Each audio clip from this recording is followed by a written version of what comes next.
All right, everyone, here we go. The DMZ blog post with all the specifics about what's coming to Season 3. Let's dive on into it. DMZ, the story so far. The faction war continues across all exclusion zones, and it's up to you to stake a claim in this seemingly never-ending global power struggle. Season 3 for Call of Duty Warzone is the perfect time to drop into DMZ, as the experience will see several new features that will fundamentally change how operators can stock up on contraband, keys, and other equipment. If you're interested in a high-stakes mode with tons of permanent rewards, this seasonal update is a great entry point, or re-entry point, given several new ways to save precious items, edit contraband, and work around or out of the exclusion zones. So far, there are 4 factions vying for control: Legion, based somewhere in the Americas; White Lotus, with ties to Asia; Black Moose, who are a decentralized organization; and Crown, who appear to be from or affiliated with the United Kingdom. Legion were quickly corrupted once they learned what was inside the various exclusion areas, as they pushed out White Lotus, who are ultimately vying for revenge. Black Moose, meanwhile, continue to sit in the shadows planning their ultimate power play, while the newcomers known as the Crown are also well on their way to fulfill their own agenda. With all that said, and outside of everything our operators need to find for themselves, this is everything you need to know about DMZ in Season 3. Barter. Outside of being important mission items, most of the collectible, non-lethal items in DMZ will have another purpose once the Season 3 update is live. This is huge. This is something that we've all been asking for, I feel like. Across every exclusion zone, all buy stations will have a new option in addition to buying gear and weapons for cash: bartering. This is where you use recipes. These give instructions to your operator, including a component list, in order to build new equipment that can be more useful to your current situations. In other words, bartering is where you exchange items for others. At the start of Season 3, some bartering recipes will be available for most of the new plate carriers and backpacks, detailed later in this overview, kill streaks, self-revive kits, and keys. Ooh. However, each exclusion zone has its own set of barter options across its buy stations, adding one more additional element to fully exploring everything in DMZ. So that's freaking sweet. So we have confirmation you can get new plate carriers and backpacks, kill streaks, self-revive kits, and keys all through this barter system. So that's the valuables that we can exchange some of the lootable ingredients across the map for. There are dozens of item trade combinations that will launch with Season 3, meaning anyone can memorize these recipes, share them with squad mates, and search for specific items to load up on loot. Given these recipes range from operator items like bomb drones and self-revive kits to other important keys and items, the barter system is ready to help operators stock up on those harder to find items and reward them for scavenging efforts. Oh my gosh, dude, that's crazy. So literally we're getting recipes that can be memorized. So if you're loading into a match, you can be like, hey, you guys want to get a self-revive? Give me that toothpaste, bandage, and syringe or something. And then you go to a buy station where you enter the barter system and can craft these recipes for items. That's pretty awesome. I'm actually pretty excited about that. All right, Contraband workbench. Here we go. This is going to be a big one. The other new feature at buy stations, found near them, not at them, are workbenches. So important distinction, these are not going to be at buy stations, but they are going to be near them. For a nominal cash fee, the workbench allows an operator to add attachments they have unlocked for any weapon platform onto a piece of contraband or insured weapon. Operators can also remove them piece by piece. These workbenches provide this attachment swapping service, but for a price, given how much a weapon's strengths and weaknesses can change based on the attachments it has or what is removed. Wow, that's a big deal. I don't know how that balancing is going to work, but that's actually pretty crazy. The obvious example is to attach what you believe as the most advantageous attachments on contraband weapons, as most of the time, such weaponry won't have all 5 attachments you seek. Some attachments to consider are suppressors, which are great for stealth situations, and thermal optics for help seeing through smoke or more easily acquiring targets via their heat signatures. However, any DMZ operator knows that the Vazdev 9K with a high magnification scope or the RPK with a 30-round magazine may not be the most ideal attachment combinations for how these weapons are typically used. In those cases and more, especially with contraband picked up from the fellow operators, the workbench is here to help scrap those attachments and slap on ones you feel more confident with. So that's a big deal. I don't know if you guys caught that note, but they're saying weapons picked up from operators can also be modified, insured weapons. So that's a big deal. That's something that we had wondered about, if it was just going to be ground loot, or, you know, let's say you get a 5 attachment gun from an operator, but it's got a gross sight on it, and then you can then modify it. That's awesome, man. I think that this crafting system is going to be huge. No more naked runs, chat. Every naked run has the potential to be a freaking banger. You know what I'm saying? All right, active duty operator slots. By far one of the largest changes to DMZ since its launch, active duty operator slots are a critical part of this experience's core value of taking calculated risk for incredible rewards. At the start of Season 3, every player will have 3 active duty operator slots, which equates to 3 separate operators that have their own on-soldier items. These include your backpack, plate carrier, kill streaks, self-revive, and gas mask. You are free to swap around who these operators are in your active slots. So if you have a default operator skin for a while and pick up Alejandro or Valeria in the battle pass, there's no need to worry about losing that active duty slot's progress. So I believe that just means you can swap around which operators in the slot, like what skin you're using. It's not a huge deal, but that's a nice to have for sure. Before launching into a match, you can choose which active duty operator you bring into the exclusion zone. Whatever they bring back that is not part of the global loadout, primary weapon, secondary weapon, lethal, tactical, and field upgrade, is only for that specific active duty operator. That means contraband weapons are shared between active duty operators, but not keys. Oh, I see. Okay, so what they're saying is your weapons, your field upgrades, and your tacticals can be shared between operators, but not keys. So if you extract with keys from one operator, you can't then share that with another operator? That's crazy. Is that right? It sounds like if you come out with keys for one operator, it has to stay with them. But what happens with the key stash then? Can't you just put it into your key stash? As we suggested in our announcement blog, active duty operator slots allow for strategies around designated operators for specific missions or supply runs. Another way to think about that is active duty operators are like lives in DMZ, but again, remember the core part of taking calculated risk part of DMZ. Each operator life is separate and can easily go back to bare bones. In other words, using just one main operator, like in DMZ prior to this update, may limit you to strategies like building up every operator to full strength on scavenging runs, then using them all, if necessary, to knock out a difficult mission or secure a weapons case. Yeah, I think that's what the key is, right? I mean, you want to build up your operator slots so that you have a situation where when you're going for tough missions or you're hunting, you have exactly what you need prepped and ready on a whim. And that's more of a thing probably for people that play with friends and full squads than randoms. But it is, probably mission based, I'd have to guess. Interesting. So we'll have to play around with this and see. Again, the only thing that kind of throws me off, I mean, you can kind of tell in this image, right? You've got your bag, kill streak, plate, gas mask, and self-revive. Those are like the things. When you go into customize, you'll be able to see like the weapons and stuff that they had on them. So new equipment, plate carriers, backpacks, and rebreather.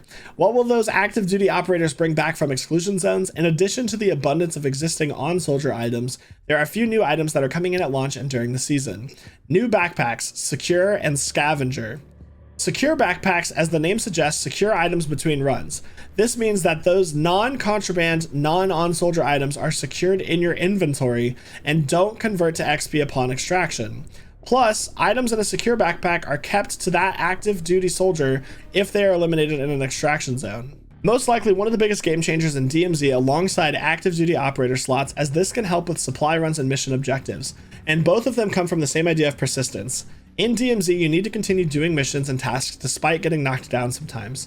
For the secure backpack, even if you lose one important mission item, it will still be there with a secure backpack, and remember that there is a barter recipe for it too. So there's a barter recipe for secure backpacks, so you can make a secure backpack, and if you die, it sounds like you keep your mission items. So maybe it's not keys, but they just said mission items. As for scavenger backpacks, these take out that third weapon slot, usually found in medium and large backpacks, and add additional item slots. Perfect for completing missions when there are a ton of valuable items to be picked up. Yo, that's actually awesome. So scavenger backpacks, you don't get to store a third weapon, but you have additional inventory slots. So if you want to have more armor plates, if you want to have more kill streaks, if you want to have more of anything, craftable items for bartering, you can put more valuables in a scavenger backpack, but you don't get to carry a third gun. I actually like that that's an option. What do you guys think about that? All right, here we go. Dude, look at all the new plates. Season 3, let me just take a second. The amount of content in Season 3 and changes is unbelievable. New plate carriers, tempered, revive, comms, and stealth. You may already be familiar with tempered plate carriers from the previous Call of Duty Warzone, but in case you need to reassess the intel, we wrote about these in our tactical overview. As for the other DMZ exclusive plate carriers, here's a quick overview. So tempered, just to get you guys up to speed, means that instead of 3 bars, like a 3-plate vest, you have 2 bars that are 50% of your HP. So when you go to replate a 3-plate vest, so to speak, that amount of armor, it takes 2 plates instead of 3. It's a really big advantage, and honestly, it's something I'm really excited to see come to the DMZ mode. A 3-plate medic vest grants both faster revives on squad mates as well as faster self-revives when using a self-revive kit. All around a helpful vest, but especially great for those who find themselves as the squad's medic. Huge. Absolutely crazy that someone in your squad can be designated as a medic because of the vest that they're wearing to pull off faster self-revives. Also, I'm calling it now, has got to be meta for solos, man. That self-revive when you get pushed, like when you get down from a long range and they push you immediately to thirst you, being able to self-res quicker could be the difference between life and death, baby. I am so excited for that. A 3-plate comms vest is like a signal booster and has a few benefits. It increases the duration of all UAV technology, the kill streak, UAV towers, and enemy radios dropped by AI, and makes them function as advanced UAVs. Oh, that's bad though. That's a bad thing for DMZ. Meaning they also show player direction and location. As another bonus, the vest also gives you an audio cue when an enemy operator is close to you, like an auditory version of the high alert perk. It could be great for a solo runner, especially given that they could level the communications advantage that having a duo or trio provides. What? Dude, you're telling me that when someone's nearby, I'm gonna get like a little ba-da-doo? Here, feel free to use that, Activision. Ba-da-doo. Oh God, enemy operators. That's interesting. So now, I mean, yeah, if you're running trios, you want one of each of these vests for sure. Finally, the stealth plate carrier comes built in with the ghost perk, keeping you off enemy radars. But for those times when keeping a low profile is essential to the mission. All right, this is officially the solo bread and butter. I stand corrected. I'm gonna need the stealth plate carrier at all times, chat. It's got to be pretty rare though, unless you can craft it. And even if you can craft it, I imagine it's going to be a little bit more difficult because these seem like they are a huge advantage. That's crazy. And as a solo, imagine how many situations this saves our life in. You know what I mean?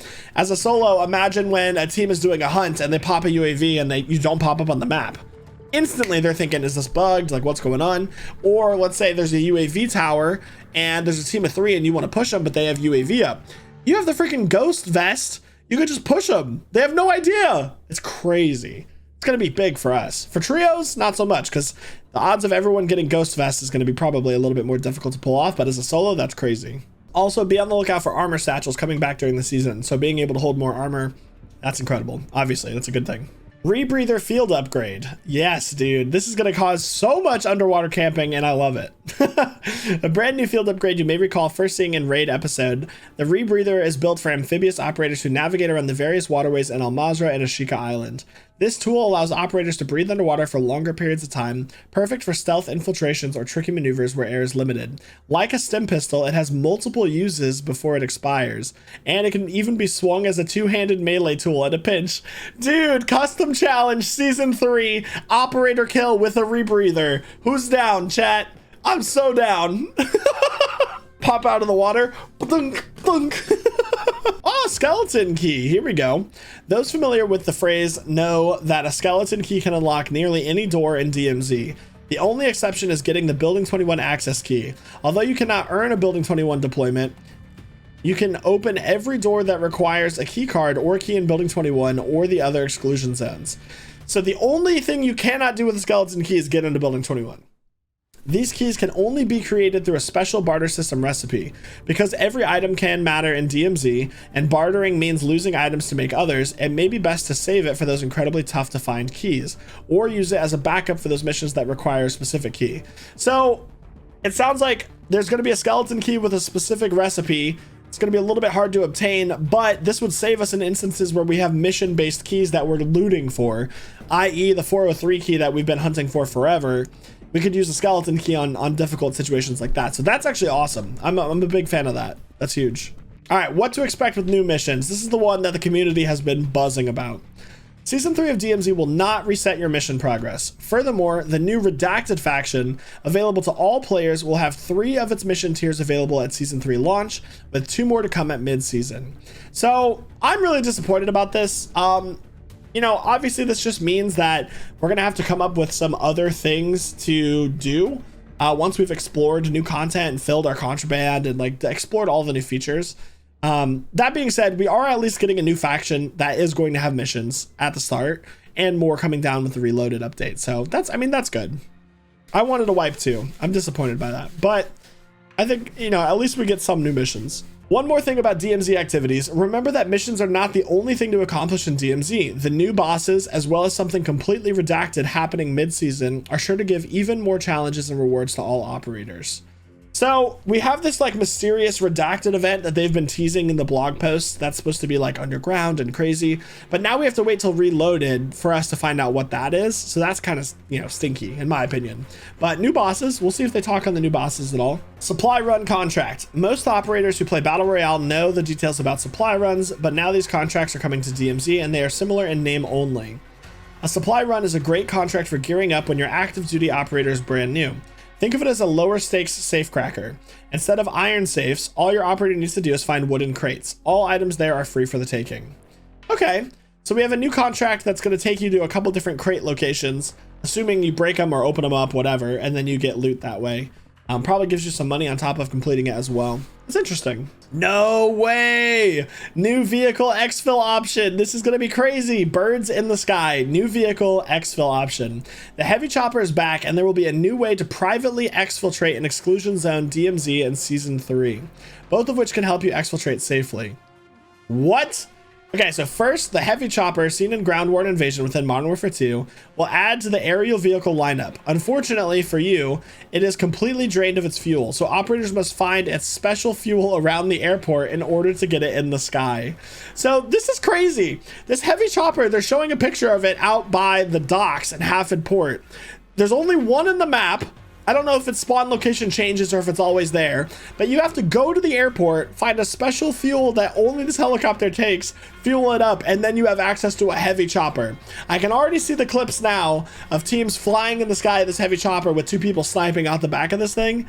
Absolutely nuts, man. I don't know how this is going to change the DMZ, but I'm scared. I'm scared of this. This is scary. Once topped off with its fuel, the heavy chopper can fly around the map and even outside the boundaries. What? Which is how you can exfiltrate at any time for free. After getting out of bounds, a countdown will appear just like a normal exfiltration until you ultimately are given the same treatment as a successful exfil. What? So I can fuel this bad boy up and just be like, I'm out of here, and just fly away out of bounds and into the dude, that's crazy. I love that. I love that for us, man. Imagine people aren't going for it, the zone's coming in, you're like, I gotta get to the chopper. Just fly yourself out of there.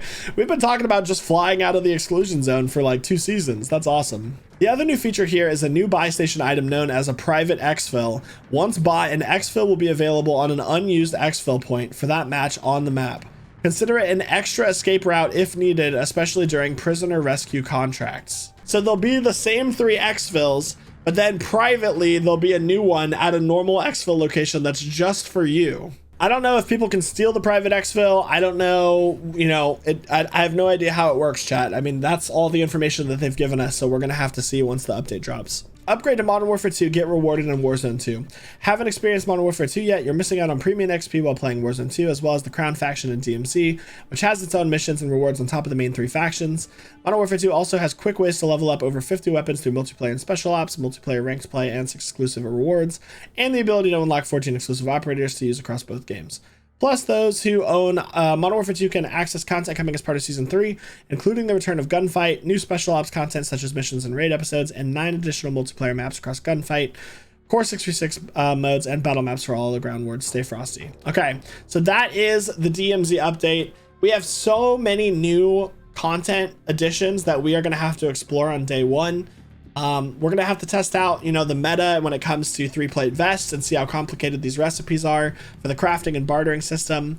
Contraband additions are gonna be crazy. This is something that I'm so excited for, and I hope the rest of you guys are. Once again, on update day, which is going to be on the 12th, we're going to be doing like a 16-hour live stream on my Twitch channel, twitch.tv always game time. Please come join us for that, where we'll be dissecting all of the new content and new bosses as well. They kind of made it sound like new bosses were coming mid-season. Like I said, we'll be checking out all the new content. We'd love to have you guys here for it, so please come join us. But yeah, this is going to be nuts. This is absolutely crazy.